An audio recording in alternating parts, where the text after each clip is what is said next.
All right, here we are, another episode of Flipping Houses for Rookies. Good morning, Peter.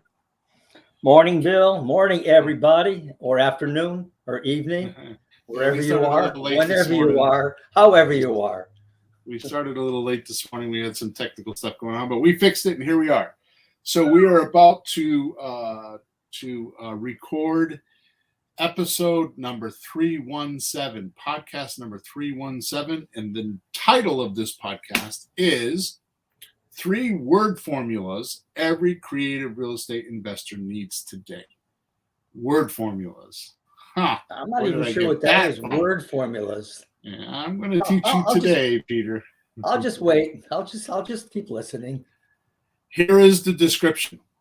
In today's dog-eat-dog creative real estate game, it is critical to know every problem, question, roadblock, and result your seller is encountering during the process.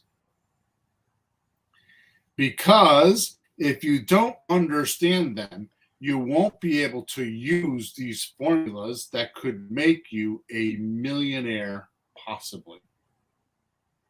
In the next 12 months, which, by the way, could be one of the most historical times to do creative real estate, the word formulas we are about to divulge in today's podcast will be the best and simplest strategy you will ever encounter in real estate.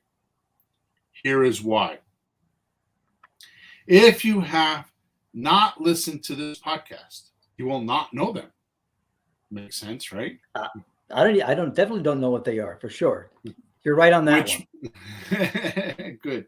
Which means if you do listen, you will know them and be the only one you know with these secret weapons and close way more deals. In other words, they work. And I only know this because I have personally seen them put sellers through the mental process that sets them up to do business with you. And only you. If you are looking to ignite, if you are looking to ignite a fire with sellers to use your creative real estate methods, this episode is absolutely perfect for you. Boy, is your timing good. Your timing's good because I have a deal on the line, and okay. I don't think anyone else can help this guy. I mean, okay. He's toast. But I'm going to listen to what you say. So for sure, when we talk to this guy today or tomorrow, that's it. Doors closed. I'm it. And there's nobody else. That was big what you said. And there's nobody else. There you go. That's the problem. We can buy it, but what if someone else can? And someone else can? Then what good is it? Well, the last couple of podcasts, I think the last 3 minimally that I can think of without looking at the book, if you've noticed, I've been all about this, and it's not been popular. My downloads have been lower. And this irritates me because this is the meat and potatoes of creative real estate. It's how you talk to the seller. I wanted to do it mostly for my coaching clients and a few other reasons. But the point is this. There has been in my world, meaning me and my coaching clients and my meetups. I mean, I speak to somewhere around 10,000 people a week, between the podcast and my emails and my support tickets and, my deals and my customers and, that kind of stuff. So I like to think I have my finger on the pulse a bit. I mean, I can always do more, but I'd like to think that. Sure. And what I've noticed is that there's been a rash of you make the deal, you get it all set up, you even get through the memorandum where they promise to do it, and then the deals blow up when you get the paperwork. Yeah, but they blow up quietly. Yeah. In a whisper, what happened, right? Yeah, you don't even know what happened. They just disappear, right? So what I've done is some research on my own, just kind of when I mean research, it's observation. I mean, the best thing you can do to study anything is to like observe it. Yeah. And I don't mean observe it with your stuff. Like observe it like if you have your head turned, like this, and I say to you, Peter, how many ears do I have? Just one right now, Bill. Yeah, you can only see one, so that you can assume I have 2 ears, but you only see one. So you have to observe things for exactly what they are, which is what I've done.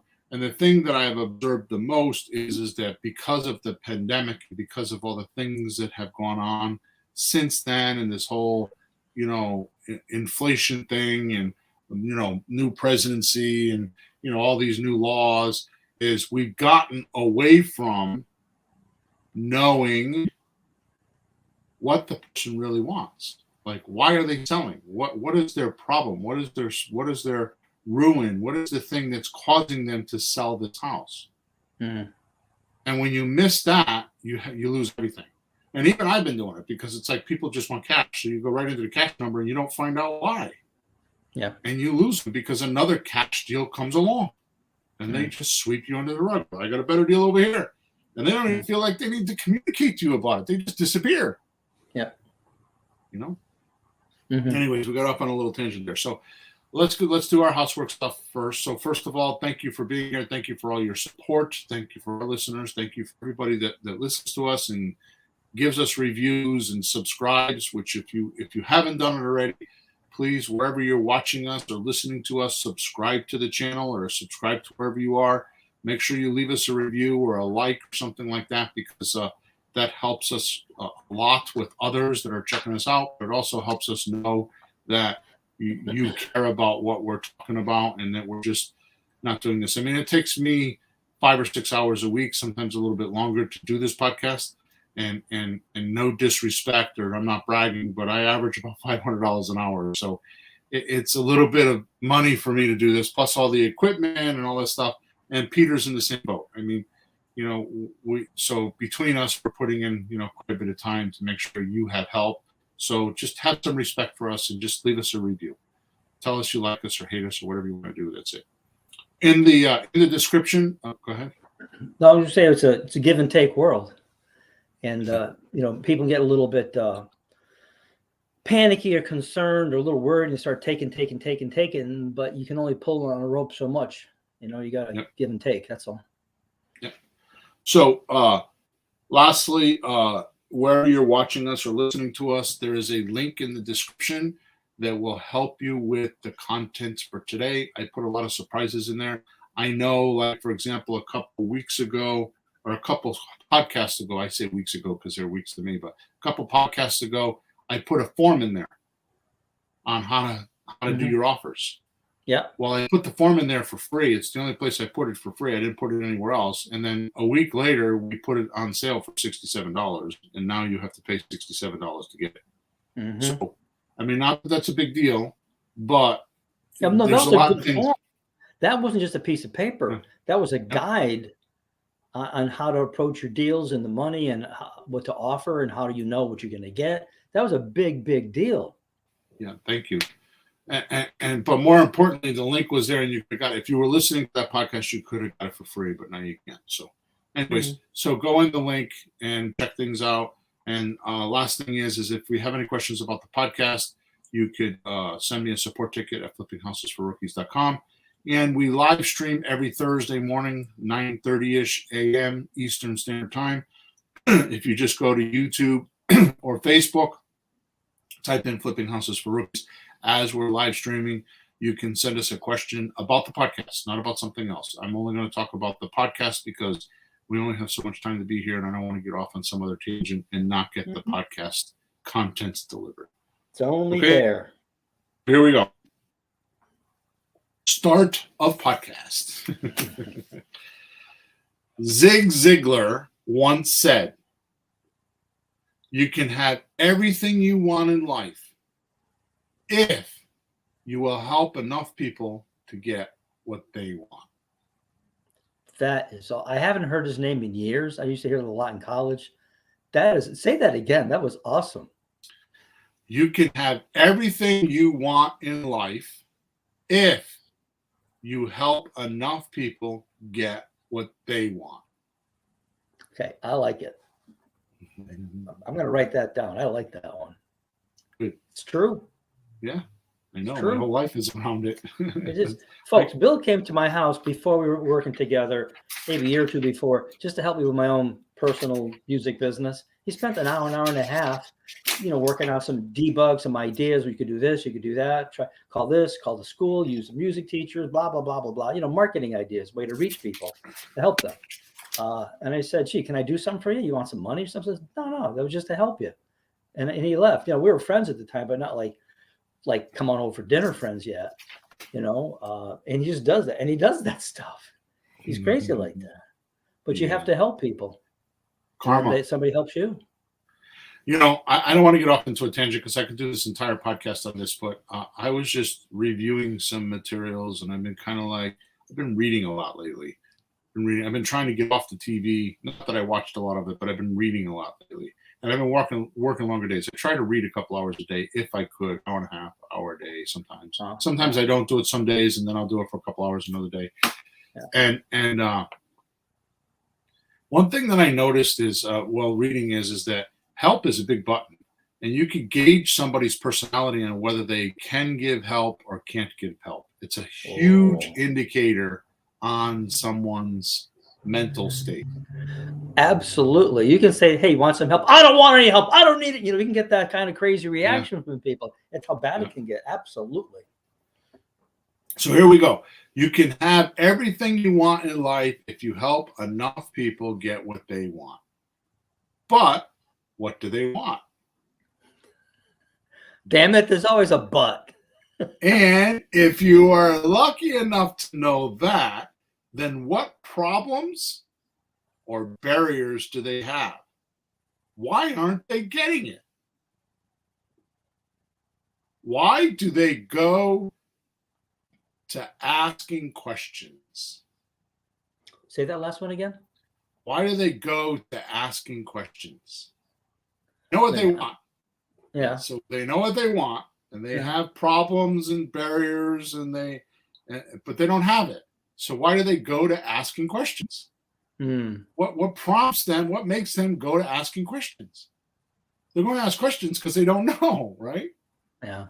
They don't know. There's something there. They either don't know what they want, and I'm off script right now, but let me finish this. What roadblocks do these sellers have? And why do they think or consider them roadblocks? So I'm going to get into this in a little while, but just to give you a little hint, is it their imagination or is it something real they see? Oh, yeah. Right? Yeah, we talk a lot about us rookies trying to do some deals, and we come up with questions like, well, what if this happens? Or what if that? And you go, what? This happened at the last seminar we're at, the last workshop. People are asking questions, to the moderator. The guy goes, what are you asking questions like that for? That shit doesn't happen. What's the matter with you? Stop asking stupid questions. Stop looking for trouble. Stop inventing reasons you can't do this. Stop. Because they're, so you can't. Now, it's bad enough to have real barriers that you need answers to. But, geez, if you make some up that really aren't there, but what if, right? Oh, right. God. Don't get me started. Too late. All right. So here's a strange thought. See, it's how we're being a little strange today. Yeah. The only purpose of buying and selling real estate is to make money. And if it's only profitable or unprofitable, according to your actual offers made and accepted. So the only purpose of buying and selling real estate is to make money, and it's only profitable or unprofitable according to your actual offers made and accepted. Sure. Makes sense. And the weirdest thing in the world to me is most fall into the trap of only doing things one way.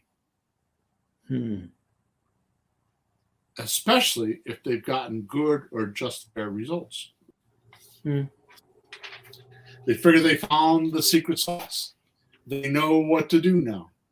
Well, they had a win, so Mhm. you can't blame them too much for like trying to replicate it, right? Right, but they predicate everything else off of that. Like everything is Yeah. evolved around that. I mean, I'll give you a classic example of this. Right? Mm-hmm. No disrespect to any of the listeners to us right now. Mm-hmm. But I'll bet you there is a large number of them that have done deals by accident because the economy is so good right now. It's kind of hard, or it has been for the last several years. It's kind of hard to lose money. Mm. You buy a house for 100, and 2 months later you sell it for 120. Not because you were clever, not because you found a good deal, not because you structured it right, not because you fixed it up and it did a really good job fixing it up. No, it's because the economy had a lot of appreciation and you sold the property and made money. And you're like on your high horse. I know because I have a partner like this, not been through the downside yet. and thinks that the gift is from him. Thinks that his talent is the reason why he's making money. Well, there is some talent to it because you did find the deal and you did negotiate it and you did get it closed when you bought it, when you acquired it, right? So there is some truth to that. Yeah, but you're saying how hard is it to sell hamburgers to a starving audience? Right. Exactly right. I'll give you another quick example. So I'm doing a deal right now, right? My youngest daughter has decided she wants to buy a house. Emma, everybody knows Emma. She wants to buy a house. Yeah. Not a girl. So strange. It came out of the blue. Like she's like, right. So I take her out a couple Sundays ago. I think last Sunday, my ex-father-in-law, her grandfather passed away. So we went to the funeral and we went to the after thing. And I said to her, come on, let's go. Where are we going? We're going to go for a ride. Her and her boyfriend, live-in boyfriend. They've been together for years. They should be married. So the point is I know that he's a little bit out there. He doesn't have his toe in the puddle. You know, he has some ideas of what he thinks he's going to do when he buys a house. So let's go house shopping. So there's a few neighborhoods because we're in Wallingford and the median price here is like $300,000. And they're approved for that, but they don't want that big of a mortgage. So I'm like, okay, I'll take you to some neighborhoods where I think you could buy something for like $200,000. So we're driving around for a couple hours. You know, we're just kind of chit-chatting and everything. And I drop them off and I think to myself, I can't have this. So I got a deal for them right now, right? That I don't want to talk about because we're in the middle of it. But the house comp for 218, I'm paying 95. Oh boy. Why is that? It's not because of the economy. I beat the economy. That, and I'm not bragging about my skills, but that is how you do it, is knowing where to look and how to look for it. Right? So I got a house that's, you know, maybe 100,000. We'll say it's 100,000, but it's 50% on the dollar.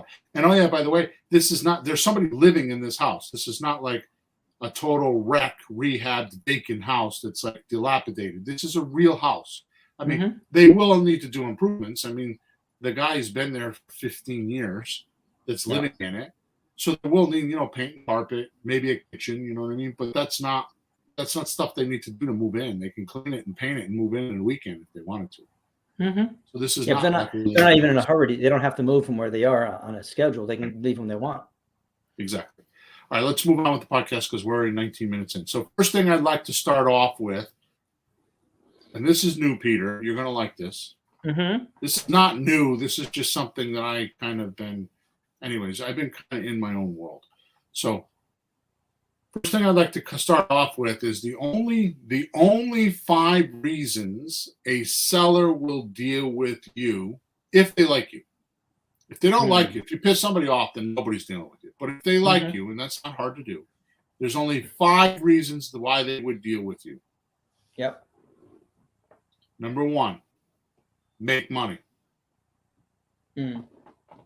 Number 2, you save them money. Okay. Number 3, you save them time.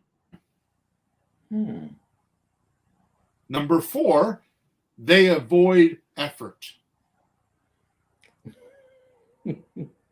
Number 5, they escape mental or physical pain or stress. Yeah. Good. 5 reasons why somebody would deal with you if they like you. In other words, if there's some affinity or some liking between the two of you, right? 1, they want to make money. 2, they want to save money. 3, they want to save time. 4, they want to avoid effort on their part. And 5, they want to escape mental or physical pain or stress. Yep. Make sense? Oh, that makes a lot of sense. But after you said the first 2, I got an idea where you pull the idea to come up with a list. And I'm not going to say, it's just between you and I. But I guess the third one, because I see where you were tracking. You're very clever, though. Because Bill's using some very basic principles of life that are fundamental principles of life that are like 1, 2, 3, 4. That's it. And you can take those and extrapolate these ideas. End the story. Keep going. That was cool. Very clever. But before I get ahead of myself, let me paint this picture in your imagination. So what I'm about to teach you is crystal clear and simple to use. Okay. First, the word empathy gets misused most of the time you see or hear it. The word empathy gets misused most of the time when you see or hear it. Right. So Webster defines empathy as, Webster's dictionary defines empathy as an experience in the imagination through the feelings or actions of another person, like feelings, thoughts, or attitudes. So empathy is an experience in your imagination through the feelings or actions of another person, like feelings, thoughts, or attitudes. So you're imagining that you understand the other person, what they're going through. So let's just take one example. This is an example that I can think of, and this actually happened to me. My mother, who is probably, I think she's 80 now, or 79 or 80. For a period of her life, like in her midlife crisis, she vicariously lived through my sister, who was a year younger than me. And she was probably at the time in her 40s. So what does that mean, vicariously live through their life? This is exactly like with what Mr. Zuckerberg is trying to do. You put on these goggles and you live a life, a fantasy life that you want. Whatever it may be. Maybe you're skiing, maybe you're playing football, maybe you're boxing, maybe you're, I don't know, talking to somebody else. We actually had an idea, Peter, my coach and I actually had an idea that I left this idea because it's not my world. Yeah. We had an idea where we could sell to the listeners right now those goggles that we're talking about that you could put on. And what you would do is walk through a house and talk to a seller as you're walking through a house so people could practice it. And that was my idea, but I'm not smart enough to make it happen. So, Bill, when I bought my kitchen at the local chain, international store, after they designed it, they put me in a blank room and they put goggles on. They clicked the button and I went like this. So there's my cabinets, there's my sink, there's my window. And it was like I was walking around the room seeing my new kitchen. There you go. So I actually know what you're talking about because they have that stuff. Exactly right. They just click buttons and they designed it, and there's the nice blue color. That's cuckoo. It was kind of cool though. I could open the door too. I could open the door and close it. Pull the drawer open and close it. It was absolutely nuts. Mary was scared to put it on. She thought she'd fall down because she would. That's true. So that's incredible. I didn't know that. So we know what the word empathy means now, right? So you're experiencing in your own imagination what somebody else is feeling or thinking or what kind of attitudes they have, right? Yeah. Now take almost I'm sorry, take a moment, and I prefer, if you could, close your eyes. You don't need to, but close your eyes and envision this. You're out west upon a mountain. And you hiked and hiked and hiked, and all of a sudden you go out to this clearing, and there you are, about 3 feet in front of a cliff that drops hundreds of feet. Just drops straight down. Mm-hmm. And about a quarter of a mile away, on the other side, is another cliff, just like the one you're on. So there's a big chasm in there, like a big, like a valley in there. Mm-hmm. You're standing on this side, and you need to get to the other side. Yeah. You with me? Yeah. Oh, yeah. Okay. So that's that. Picture that, right? Now, Got it. question is, how desperate do you need to get to the other side? Is there somebody chasing you with guns and they're trying to kill you, and you only have a couple seconds to get from this cliff to the other cliff? Mm.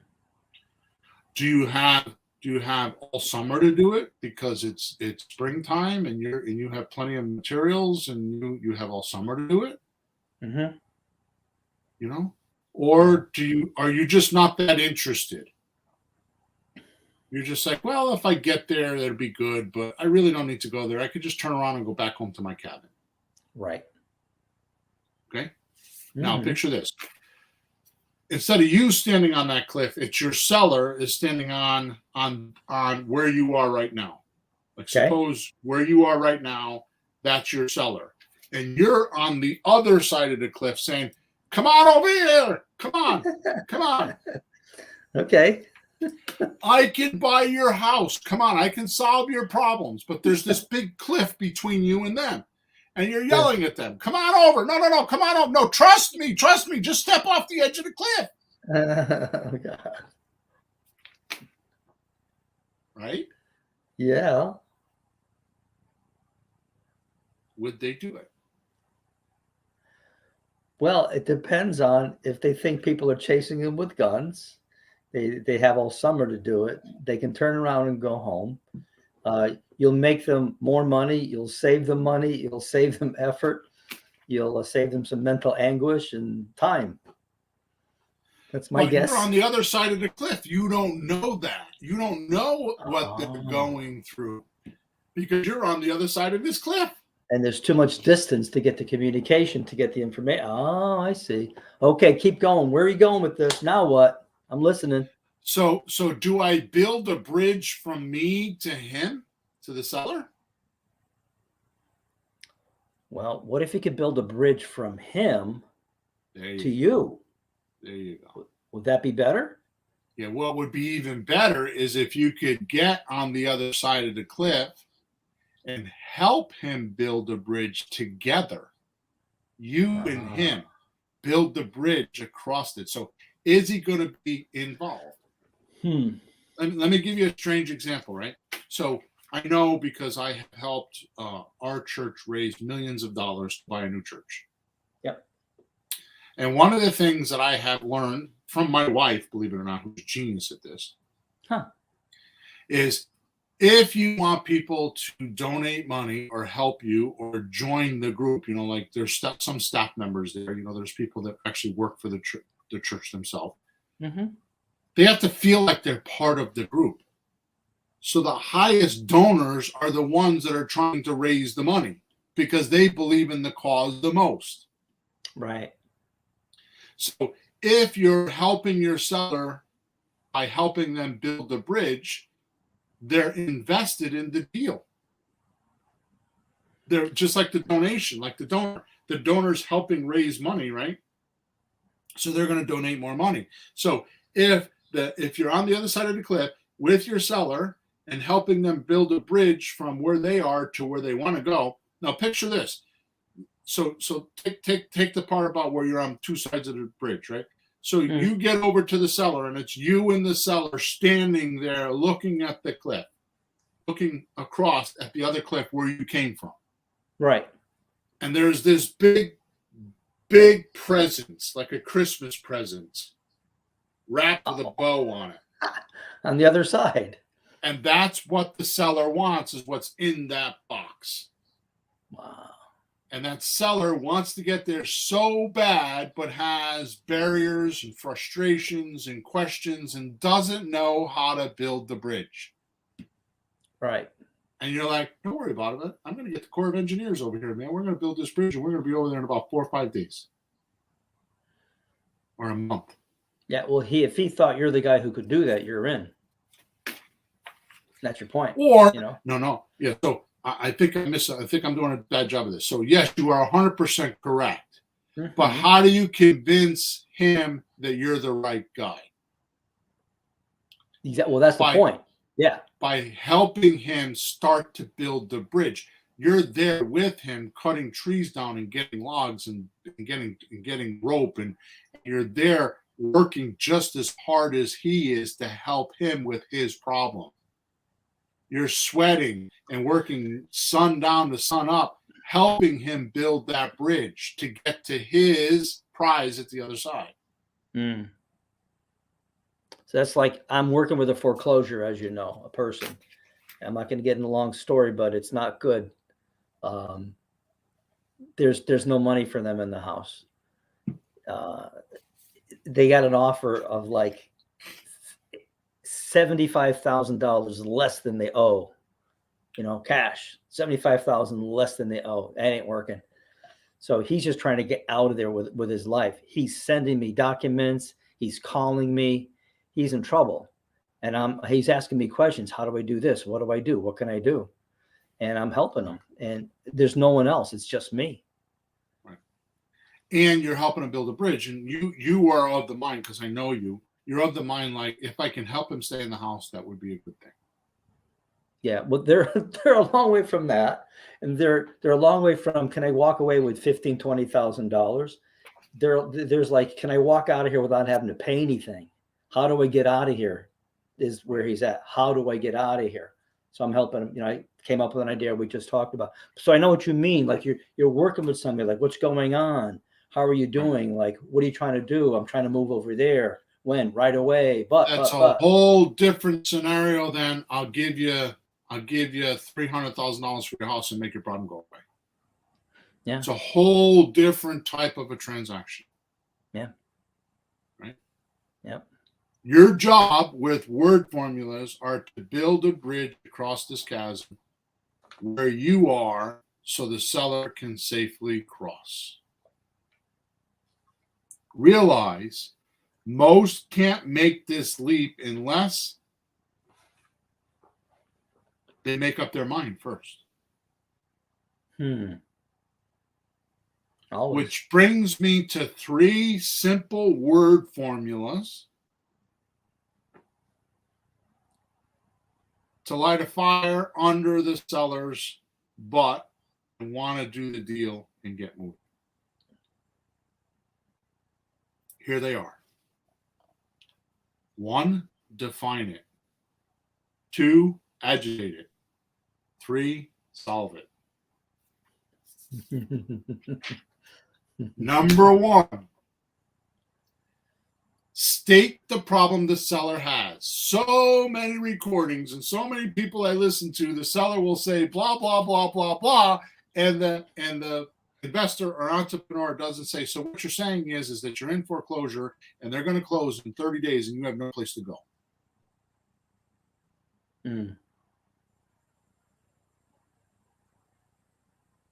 Yeah, I've seen you do that in the house. They'll say something, you repeat it back to them, and you'll say, is that it? Is that right? And it's not always right. It's like, well, not exactly. So even what they're saying isn't right. So you can't assume what they're saying is even it. You have to check, and you check, and they go, well, not really. And then you can check, because you really have to find out. And I watch you do that, and I go, wow, you have to ask. It's crazy. The interesting thing is it's like therapy for them, because they don't always know what their problem is. And you're working it through with them. You're making them think about things they normally wouldn't think about. Because here's what I said in the description. You ready? Let me go find it.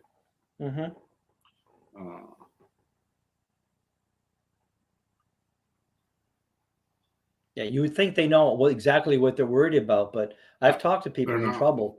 No, I talked to people in trouble. You've told me you've gone into like houses where all the envelopes, the mail is piled up. They won't even open it. They won't look. Foreclosure, whatever's going on. People don't always look at their problems. Think about it. They don't look. It's painful. They don't want to know. They close their eyes. So they don't have it all sorted out. So in the description, I said, and I only know this because I have personally seen them put sellers through the mental process and sets them up to do business with you. So you have to put them through the mental process of how is this going to happen? And what you bring to the table is the process. If you've just listened to this podcast enough, you know how things work more than they do. Yeah. But you have to tell them. Just because you know doesn't mean that they know. You have to say it to them, and then it reassures them. Because I've seen you do that too. So here's another example in today's environment. You want to sell your house, but so does everyone else. So if you say that you're selling, so you want to sell your house, so does everyone else that's on the market. So do the other 300 people that have their house on the market right now. They want to sell their house too. Right? You need to define the seller's problem as soon as you know it, or you can spot it. Then, and only if you state the problem or pain or annoyance and the seller agrees with you with your evaluation. Right? So you need to state the problem first, like we just talked about. So you're saying that the reason why you can't sell is because blah, blah, blah. Right? Yeah. So we always talk about you got to get price, you got to get payment, you got to get duration, and you got to get duration of the payments, and then you got to get deposit if they talk about it. So when you're in the price section, so how much were you asking for the house? $300,000. Okay, how did you come up with that number? Well, the guy down the street sold it for $300,000. My house is better than his. Okay, good. What happens if you don't get the $300,000? What are you going to do? Yep. There you go. Yeah. Right. How many times have I said that sitting in the house? If you don't sell me your house today, what are you going to do? What you're checking for is plan B. Because if they're shunning you and saying, go, go, go, I don't want to do that, I don't want to do that, in their mind, probably or their imagination, they have a plan B they think they can resort to. They have another idea they think that they can exert. They may not know the idea fully, and they may not know the results of that idea. It may just be imagined, like, oh, I'm going to go get a cash buyer. Here's one. I'll give you a perfect example of this. If you have been trying to do real estate in 2020, 21, or 22, you're going to have heard this 100%, especially if you're on the East Coast. Yeah. Well, in Connecticut for sure. Yeah. Well, I'm going to go get one of those cash buyers from New York. Yeah. Because one of those, because New York guys were selling all these big properties and they were coming into Connecticut and buying stuff up because they wanted the money to keep working, especially in New Britain, Connecticut, because there was a lot of 10 family houses, 15 family houses, and so they would sell their place in New York for $1.5 million, and they'd come to Connecticut on a 10 family house and pay $400,000 for it. So they feel like they're getting a rob job because they're buying a 10 family. They're making $1 million. They get $1.5 million. They pay their closing and their capital gains tax, and they come over here and they pay $400,000 for a property here, and they got $900,000 left. Right? Yeah, you go buy another one. Yeah. You see what I'm saying? Sure. So we talked about this before. I don't want to get into this again because we're kind of running against time here. But my point is, where did the seller come from before you talk to them? That's important to know. Like the example I give is you're on the phone with the seller, and what happens if you're on the phone with them, say at 2:00 in the afternoon, and at 9:00 that morning, they spoke to their bank and they find out that they have 30 days left on their foreclosure and they're going to get evicted. How do you think the conversation is going to go with you at 2:00? Okay, reverse the situation. They spoke to their realtor at 9:00 that morning and found out that the house is worth $200,000 more than they thought it was worth. Oh boy. How's that conversation going to go with you at 2:00? That's a bonanza. See what I'm saying? So you got to know where they're coming from, right? When you're on the cliff, who's chasing them and why are they chasing them? maybe you have to go handle the person that's chasing them before you could build the bridge. So you have more time. Yeah. Yeah. Okay. So now that the problem is stated and you and the seller agree, yes, this is my problem, now you need to agitate it. Talk about this roadblock enough and not too much so they start to get nervous. Not too nervous. You're not being a merchant of chaos here. You're not trying to sell chaos or sell fear. No, but you're like just I was trying to get them real. Yeah, because I was saying before, you've seen this way more than I have. They won't look. I mean, look, talk to any of your friends who have problems, and they don't want to think about it. They don't have a job. Well, I don't know. I can't find one. I'm not going to look. And they sit home. You better go do something, and they don't, or whatever it is. You know, I think my wife's mad at me. She doesn't like me anymore. Do something. I don't know what to do. Do something, but they don't. You know, they don't talk to each other. I've seen relationships. They don't talk about what's going on. They're afraid to. So these guys don't have it figured out. So they're like, I look at it like this, from what you're saying, they're below sea level, like they're below par on the problem. You're at least bringing them up to, you're not making them insane on it or like being mean about it. You're just bringing them up to the reality of it, right? So what happens with those, Peter, exactly what you're saying is those people are not differentiating. Everything is dangerous. They're not looking at the things that aren't dangerous. Everything in the room is dangerous. Instead of saying, well, you know what? That bookcase over there isn't dangerous. So their association is too connected. It's all connected. So everything, it's a generality. Everything about this house is a problem. Talking about it. They don't want to talk about it because it's all bad. Right. But then so somewhere on the line, we got to do something that gives them like a little ray of hope. Is that the next step? So what you're doing is you're differentiating like what's dangerous, what's not dangerous, what's good, what's bad. That's what you're doing, right? That's very high advanced. But you need the situation to become worse in the seller's head.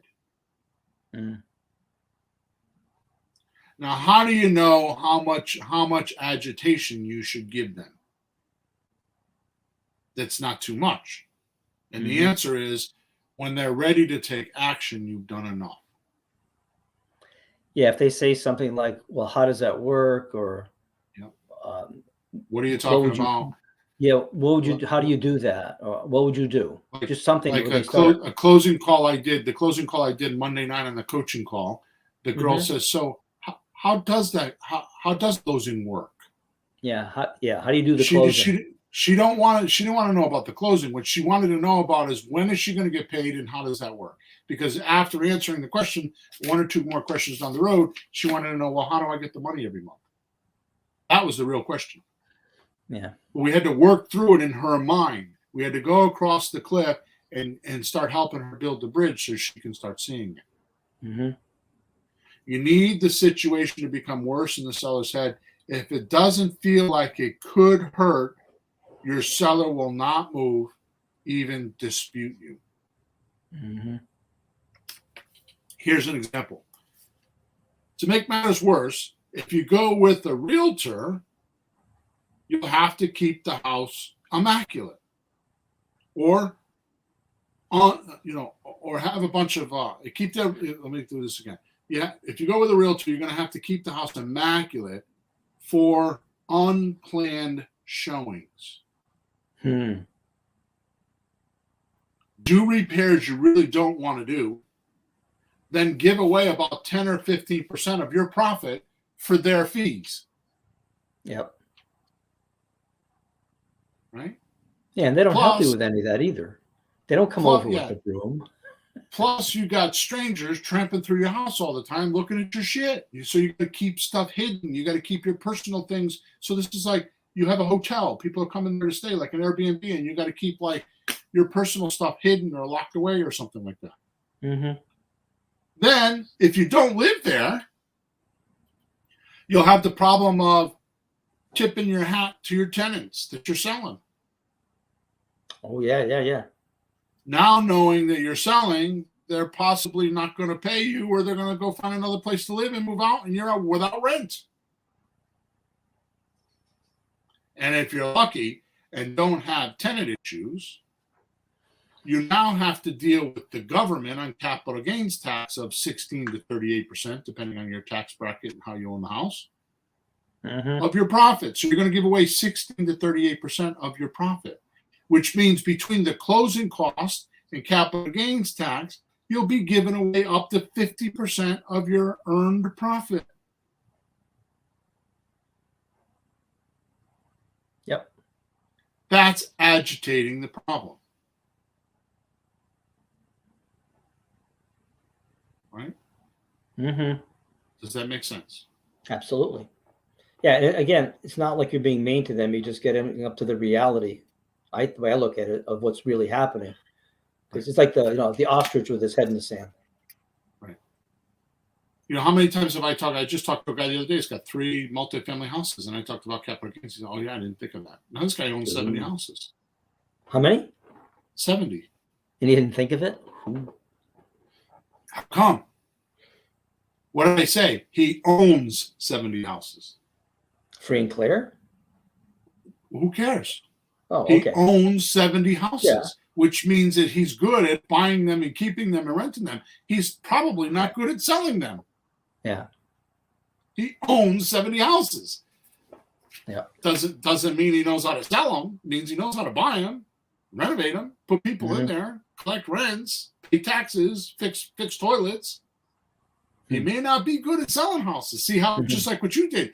See, this is what I'm talking about. When I turn my head, right? How many ears do you see? You see 1 ear. You don't see 2. You're assuming that I have 2 ears.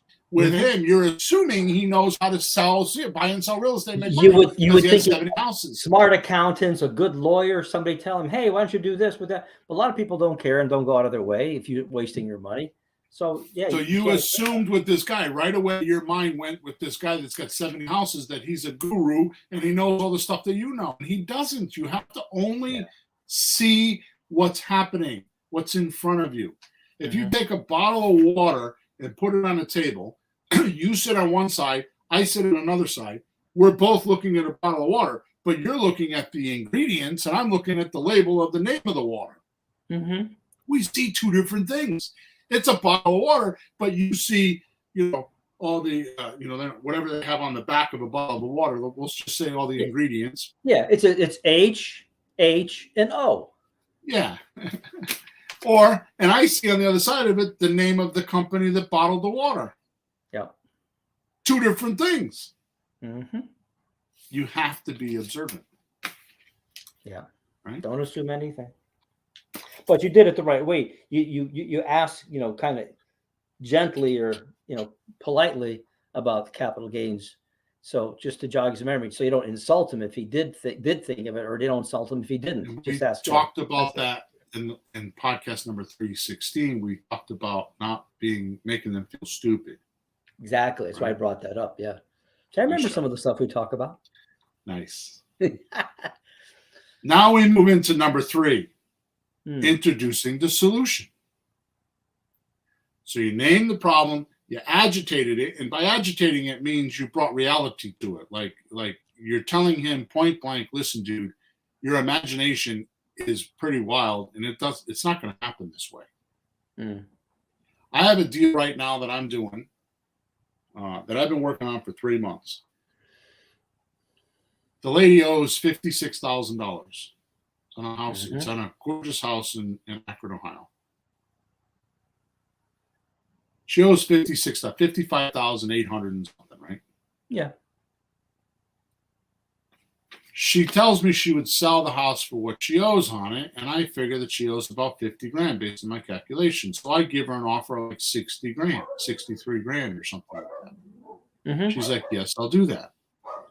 So I kind of suspected that there was something going on. So I asked her to send me a mortgage statement. Well, lo and behold, she owes $55,800 and something. We'll say $56,000. But she has a loan modification of $27,000. So she owes $82,000.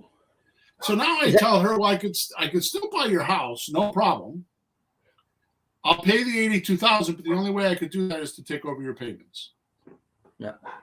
I don't want to do that. She's got a sister telling her not to do that. Anyways, long story short, here's what happened. She says the bank will do a short sale with her, which is like, no way they're going to do a short sale. No way.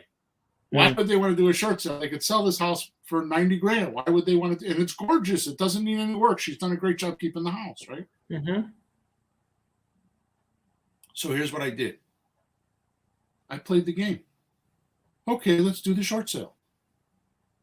So we're in the process for a month now, sending the bank the documents for the short sale.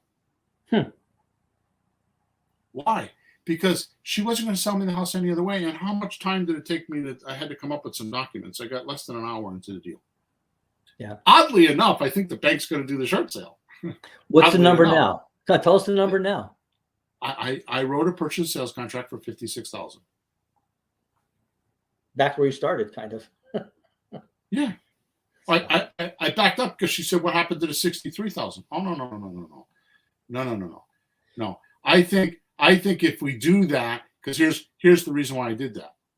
Is because if she owes $56,000, what happens to the other $4,000? So you can't give her any money. The bank's going to want it all. I saw something just recently that there's some stipulation they can have 1,000 or a few thousand walking money. They might allow that. I've seen that as a possible. So my point is that I just said to her, I'm just going to short sell. I'm going to ignore the $27,000 in fees and payments and all that kind of stuff and just go after the original loan amount. Mm-hmm. So I wrote it for like $200 above the loan amount. Mm-hmm. See what happens. Point is that I had to state the problem. I had to agitate it, and I agitated, call after call after call, and she had somebody in the background giving her advice that was not correct, and would de-agitate my agitation.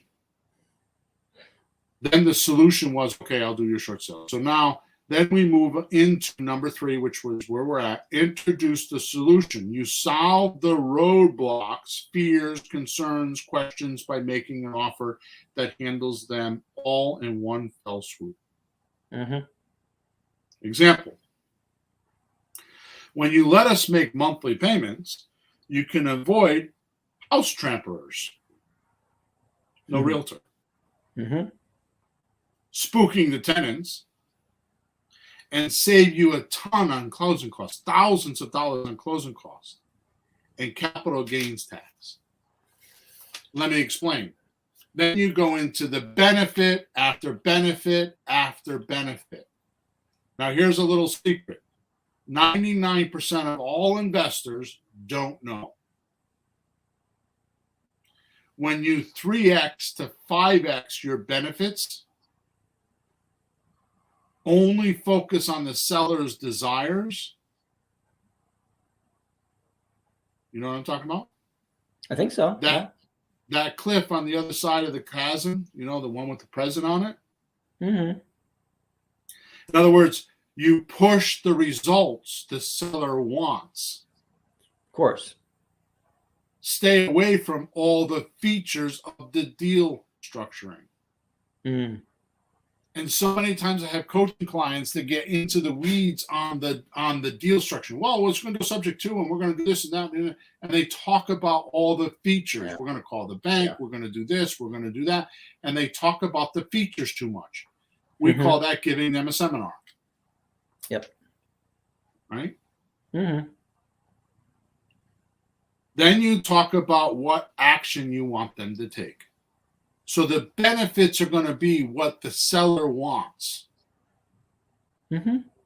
Now, it may not be real. Like in my particular case, I'm talking about with my example, I'm talking about doing the short sale with the lady. I even said to her, if I do this, if I do all this work and I put all this paperwork together and the bank says no, am I going to be able to take over your payments and do a subject to deal? I didn't say it that way, but I asked her. Yeah. She said, well, I don't know. Let's get there first. But if the bank doesn't take a short sale and the bank doesn't allow her to do it and says she still owes $82,000 and the house is only worth $90,000, what is she going to do? She's going to allow me to do it because of all this help I helped her with. What is the word, Peter? Reciprocate. Reciprocate. Yeah. Yeah, there's another remuneration. Remuneration. Remuneration. Yes. Which is paying back somebody when they think they owe you. Yeah. Right. So if you do all this work and you help them, they feel like they're obligated to pay you back. Mm-hmm. They feel like they're obligated. Well, what does Zig Ziglar say, Bill? Exactly. If you help somebody, you help somebody, you help somebody, you help somebody, they will help you. Exactly. So here's an example of this. So if you want to close in a few weeks or any other time,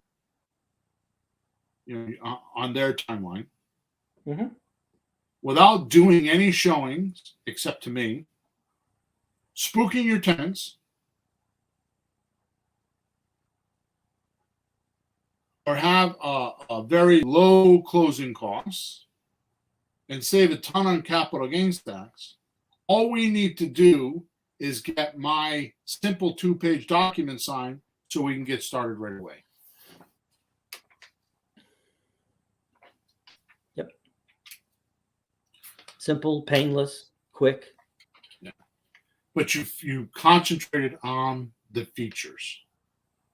Okay, so let's wind down to the last word formula that I have. Mm-hmm.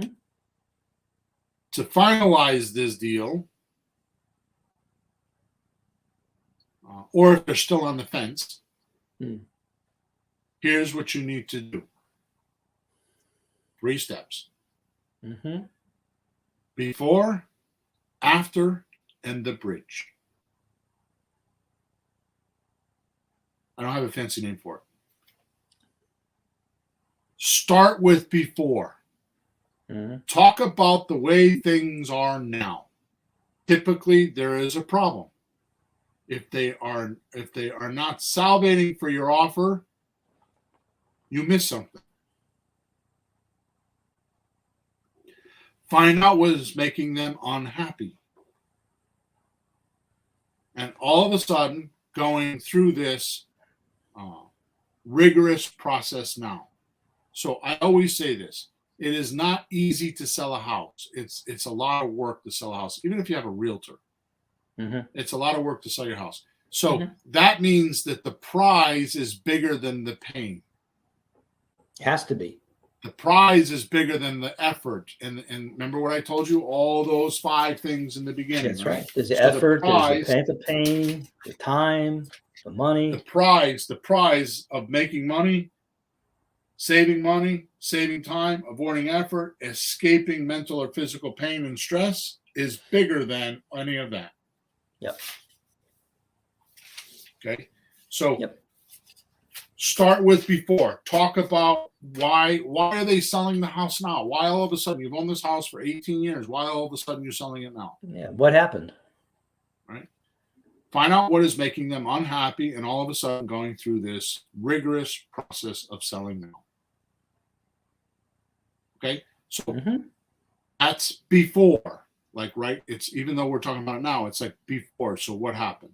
So what Peter says precipitated that. Something precipitated it. So Peter says, scan back and tell me when you decided to sell your house. In your mind. Scan back in your mind and tell me when you decided to sell your house. Right?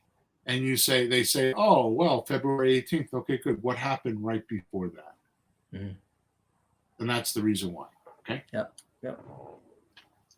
So once you talk about the before, like the situation and the pain, right? Then introduce the after. Ask them to imagine their life without the house or whatever result they desire. So ask them to imagine what would it be like not to make those payments? What would it be like to not cut the grass? What would it be like to have that $30,000? What would you do with it? Yep. And get them to think of the after. Get them to paint that picture in their own mind. Once they have overcome the roadblocks and the barriers with all their questions answered, come to picture that. So you pictured the pain and then you pictured the relief with them, right? Then use the bridge. Here's the path to get there. Here is how we have helped so many other people before you. It is the bridge you help the blind to get from one cliff to the next. Start with before, introduce after, and then the bridge as the solution. It's a map. Where are you? Where are you going? Here's how you get there. Yes. These are the safest formulas that work. Now, I know I covered a lot today. There's a lot of profound stuff here today. And it sounds like it's pretty deep. But go back and listen to this podcast again and write down some of the things I'm talking about. Yeah. They are very natural when you're doing this. Mm-hmm. You're probably already doing them now. You're just not cognizant of it or aware of it. You're doing it instinctively. So all I'm asking you to do is to notice or observe when you are doing it and do start, change, stop on each one of the formulas. You know, I wouldn't be surprised if people think they shouldn't be doing things like this, because you're talking to people, you're asking questions, you're invading their privacy. But I assure you, it's really okay, because sometimes the guy I'm talking to right now, Bill, folks, the wife stopped paying the mortgage 2.5 years ago and didn't tell him. No. And he didn't know. Isn't that crazy? But, you know, he needs somebody to talk to say this. He's not even that terribly upset. I'd be more upset. But anyways, I think it's. I know someone to do that. I know someone like that. The wife didn't pay the mortgage for 1.5 years, and they were foreclosing on the property, and she tried committing suicide because of it. Ugh. Fortunately, she didn't kill herself. But when the husband found out what was going on at her hospital bed, on the side of her hospital bed. Oh my God, got that far. Oof. He was like, "Are you kidding me? Nuts. You try to kill yourself because of that? Come on, we'll move." Yeah, but it was the guilt of not telling him and all that stuff. They were in strict foreclosure, and I took them out of foreclosure. They called me. I went to the hospital, and I called from the hospital in the waiting room. I called my attorney. I called from the hospital in the waiting room. Ooh. And I got the bank to take it out of strict foreclosure. Tell us what that means. Bill, tell us what that means. Strict foreclosure means they had no equity, and they were giving the deed in lieu of the debt because there's no equity. So they couldn't do. They didn't need to do foreclosure. They only do foreclosure when you have equity, so that they can sue you and get the title, get the deed back. So the lender isn't accused of equity stripping. In other words, stealing your equity. Right? So strict foreclosure is when there's no equity. So I got the bank to give them the deed back, and they gave them a forbearance agreement. Forbearance means an agreement after an agreement. So they had all these agreements, and I got them to do it. And here's the best part. I didn't buy the house. This is actually a relative this happened to me too, right? So I didn't buy the house, right? I got him out of foreclosure. She got out of the hospital. They went a whole year and did good, made the payments. And then all of a sudden something happened. They couldn't make the payments. So they went back into strict foreclosure. But this time they called me. Now, I'm not going to talk about this deal because it's a fascinating deal. 3 or 4 months later, we sold the house, and I got them to give her $35,000. It paid all the debt on the house. They got like $5,000, and they moved out of state. Wow. So you're telling me that, folks listening, if you do this right, you can save lives. Yeah. Life-saving real estate. That's crazy, though. Never heard that one. These are the safest word formulas that work for more than real estate, by the way. They work for any business. These formulas make people, they take people through the mental process of making decisions. That's what you specialize in. Test each formula to find the one that works for you and your sellers, and soon you'll notice the bonds and the repeat business you will always get. So thank you for listening to us today. Make sure you go into the description and click on the link. Please make sure that you subscribe to us and like us or dislike us. Just leave some sort of response. If you want to check us out, you can go on YouTube. We have hundreds of videos on YouTube. You can go to YouTube and type in flippinghousesforrookies.com. You can go to Facebook, same thing. Facebook is flippinghousesforrookies.com. We live stream all these, so you can go watch the videos or get the soundtracks. You can also go to flippinghousesforrookies.com. On the top, there's a podcast link there, so you can go on the podcast link. When you get on the podcast page, you can type in, because there's 317 podcasts, you can type in the topic you're interested in, and it will bring up the podcast pertaining to that topic. So you don't have to weed through all 317 recordings to find what you want. Okay. And then, of course, if you need any help, just go to support, and I answer those tickets every day. So the link in today's description is actually a checklist of how to do all this. So go check it out.